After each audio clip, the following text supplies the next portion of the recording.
అన్నం కథ the story of food. ధన్య ఒక సరదా అబ్బాయి. ఆటలంటే చాలా ఇష్టం. కాని ఒక్కోసారి భోజనం సరిగా తినేవాడు కాదు. ప్లేట్లో అన్నం వదిలేసేవాడు.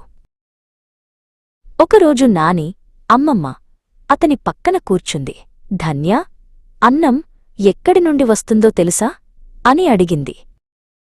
మనకు అన్నమిచ్చేందుకు రైతులు ఎంత కష్టపడతారో తెలుసా?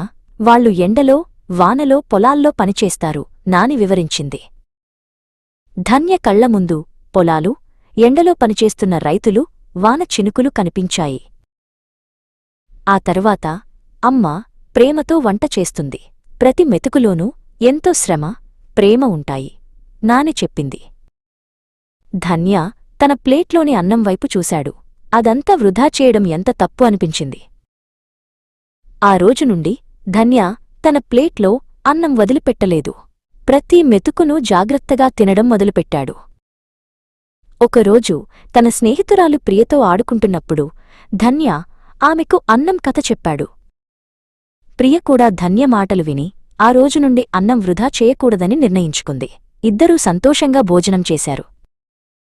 అప్పటినుండి ధన్యకు ప్రతి మెతుకు ఎంత విలువైనదో తెలిసింది. అన్నం వృధా చేయకుండా దాన్ని గౌరవించడం నేర్చుకున్నాడు.